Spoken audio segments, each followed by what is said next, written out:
তার সাথে এত সুন্দর সূর্যাস্ত আর চারপাশের এই অপূর্ব সুন্দর সবুজ প্রকৃতি সব কিছুর মধ্যে যেন একদম হারিয়ে গেলাম।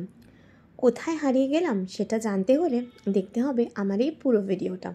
চলুন আপনাদের সাথে শেয়ার করি কোথায় আমার মতো আপনারাও এইভাবে হারিয়ে যেতে পারবেন। Hello everyone, welcome to Hiya's world. আশা করি সবাই ভালো আছেন, সুস্থ আছেন। আমি অনুশ্রী। আজকের ব্লগটা এখান থেকেই শুরু করছি। কাল মানেই হলো ঘুরতে যাওয়া। এটা তো আমরা সবাই জানি, সবসময় তো দূরে যাওয়া সম্ভব হয় না। তাই ছোটোখাটো উইকেন্ডে কোথায় আপনারা যেতে পারেন সেই রকমই একটা জায়গার খবর আজকে আপনাদের সাথে আমি শেয়ার করব। এইটা হচ্ছে হলদিয়াতে।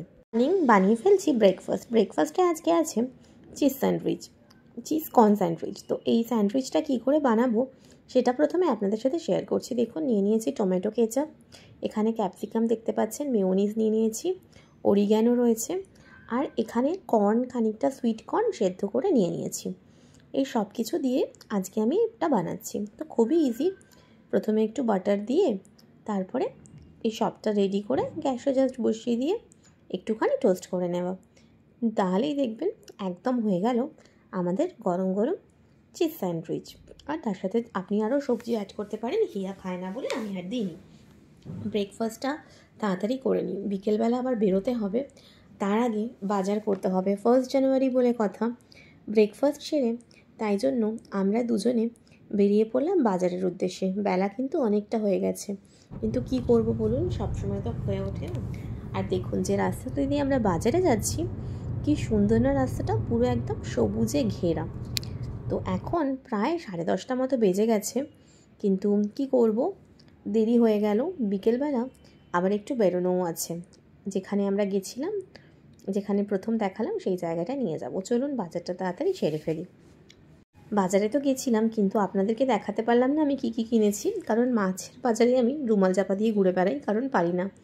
তো বাজার থেকে আরও অনেক রকম মাছ এনেছি। তো আজকে একটু স্পেশাল ডে বলে রান্না কিছুটা হয়ে গেছে। আর আমি এসে তোপসে মাছ এনেছিলাম, তোপসে মাছটাকে ফ্রাই করে নিচ্ছি। ডালের সাথে কিন্তু তোপসে মাছ খেতে ভীষণই ভালো লাগে। চলুন এবার আমরা বেরিয়ে পড়লাম আমাদের ডেস্টিনেশনের উদ্দেশ্যে। আর এই যে হিয়া একদম রেডি হয়ে গেছে, যাচ্ছি আমরা হলদিয়ার রোজালিয়া গার্ডেনে। আপনারা অনেকেই জানেন আমি হলদিয়াতে থাকি, তাই আমি এখানে যাচ্ছি। এখন গল্প করতে করতে আমরা চলে এসেছি রোজালিয়া রিসর্টে। চলুন এবার রিসর্টটা আপনাদেরকে পুরোটা ঘুরে দেখাই আমি। এখানে কিন্তু থাকার ব্যবস্থা নেই এখনও অবধি, কিন্তু সারাদিন আপনারা এসে পিকনিক করতে পারেন। কস্ট কী আছে জানিয়ে দেব। আর চতুর্দিকটা একবার দেখুন, এত সুন্দর লাগছিল। আমরা গিয়ে পৌঁছেছিলাম প্রায় 4টে নাগাদ। আর চতুর্দিকটা দেখুন, পার্কিং কিন্তু অনেকটাই রয়েছে, প্রচুর গাড়ি এখানে দাঁড় করানো রয়েছে, অনেকেই পিকনিক করছেন। তো আমরা পিকনিকের জন্য যাইনি, আমরা এমনি ঘুরতে গেছিলাম।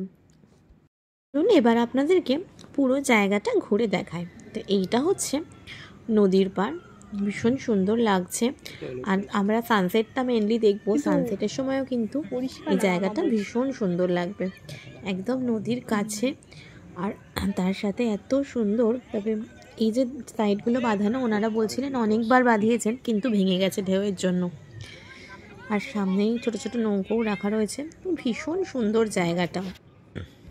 তো এই জায়গাটাও কি সুন্দর, আর এখানে ফটো তুলতে কিন্তু বেশ ভালো লাগবে। ফুলের বাগান, তার মধ্যে এরকম একটা জায়গা। কিন্তু এখন ওদিকে যাচ্ছি না, অনেকেই পিকনিক করছেন, তাই অনেক ভিড় রয়েছে, একটু পরে যাব। চলুন আমরা ততক্ষণ এই দিকটা ঘুরে দেখি।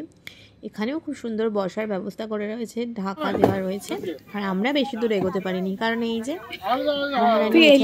এখানে বাচ্চাদের খেলার জায়গাও রয়েছে। মহারানী আগে ওখানেই চলে গেলেন। তারপর আস্তে আস্তে আমরা এগোচ্ছিলাম ওই সাইডটাও।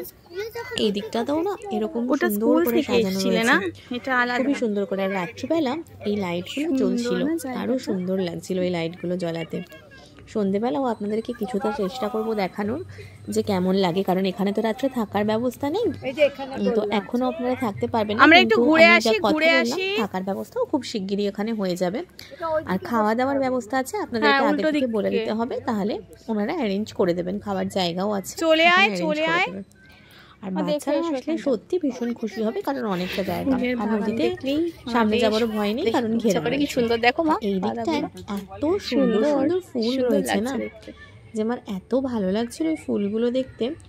আরো কয়েকদিন পরে এত ভালো হয় গাঁদা ফুলগুলো আরো সুন্দর লাগবে, কারণ সবে সবে ওনারা চারা লাগিয়েছেন। তো আরো কয়েকদিন পরে যখন ফুটে যাবে, আমাকে বলছিলেন 10-15 দিন পরে আসলেই আরো একদম সুন্দরভাবে দেখা যাবে। দেখুন কি সুন্দর হয়ে রয়েছে চতুর্দিকে ফুলগুলো। এখানে কিন্তু পাখিও আছে। ছোটোখাটো একটা গ্রামের মতোই এখানকার পরিবেশটা তৈরি করা। আপনাদের কিন্তু ভীষণই ভালো লাগবে, আমার কিন্তু খুবই ভালো লেগেছে।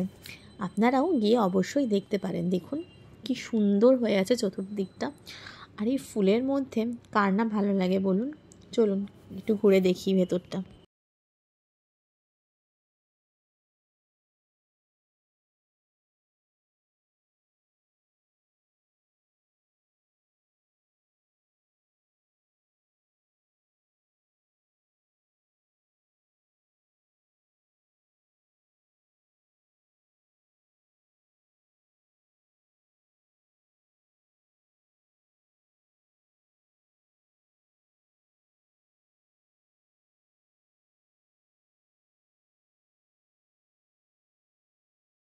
আর দেখো এই জায়গাটা, এটাও কি সুন্দর।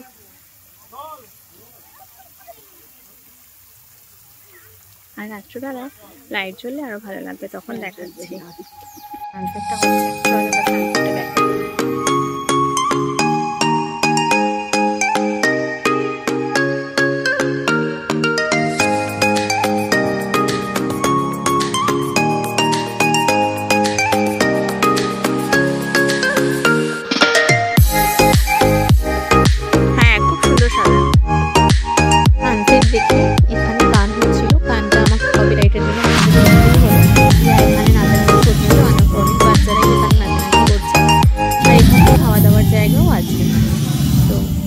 এখানে আসতে হলে আপনাদেরকে আগে থেকে বুকিং করে আসতে হবে। আমি এখানে নাম্বার দিয়ে দিচ্ছি, ওখানে আপনারা বুকিং করে নিতে পারেন। তো দিনের বেলা তো একরকম লাগছিল, তোমাদের দেখালাম। অ্যান্ড ইভিনিং টাইমটা দেখো আর সুন্দর লাগছে ভিউটা, জাস্ট দেখো।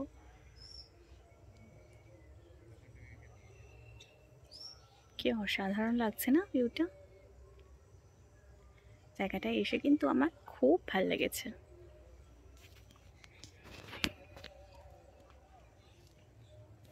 ব্লগটা এখানেই শেষ করছি। আপনাদের ভালো লাগলে লাইক কমেন্ট শেয়ার করবেন, আর চ্যানেলটা অবশ্যই সাবস্ক্রাইব করবেন। চাইলে এই জায়গাটাতেও ঘুরে যেতে পারেন, আর হলদিয়াও ঘুরে যেতে পারেন। আরও অনেক সুন্দর সুন্দর জায়গা আছে। আপনারা যদি বলেন, আমার ভিডিও করা আছে, আমি দিয়ে দেবো ডেসক্রিপশনে লিঙ্কটা, আপনারা ওখান থেকে দেখে নিতে পারেন। Thank you.